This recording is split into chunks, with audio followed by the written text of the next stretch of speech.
ભારતીય મૂળના નાસાના અવકાશયાત્રી સુનિતા વિલિયમ્સનું પૈતૃક ગામ ગુજરાતમાં છે। સુનિતાના મહેસાણા જિલ્લાના ઝુલાસણ ગામ ખાતે હાલમાં આનંદનો માહોલ જામ્યો છે। ગામના લોકોએ જણાવ્યું હતું કે સુનિતા વિલિયમ્સ પૃથ્વી પર સુરક્ષિત આવી જતા ગામમાં ઉજવણી થઈ રહી છે। ઝુલાસણના લોકોએ આખી રાત હવન કર્યો હતો અને સુનિતા વિલિયમ્સના સુરક્ષિત પરત ફરવા માટે પ્રાર્થનાઓ કરી હતી।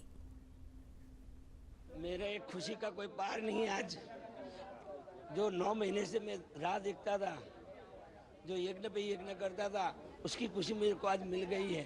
वो महादेव से, जो नीलकंठ महादेव ने बहुत कृपा की है, जो हमने जो पूजा किया उसका फल भी हमको दे दिया है। हम दिन भर बहुत खुशी से और आनंद से सेलिब्रेट करेंगे। हाँ, हम चाहते हैं कि सुनीता विलियम्स फिर एक बार हमारे गांव में आए। हमारी बहुत खुशी है। दिवाली जैसे दशहरा हमने मनाया है, पूरी रात जग के हमने हवन किया है और उनके आने की खुशी में बहुत ज़्यादा हमें खुशी हो रही है। पूरे गांव में हर तरफ पटाखा मिठाई फूट रही है और सब आनंद उल्लास के साथ ये पर्व मना रहे हैं।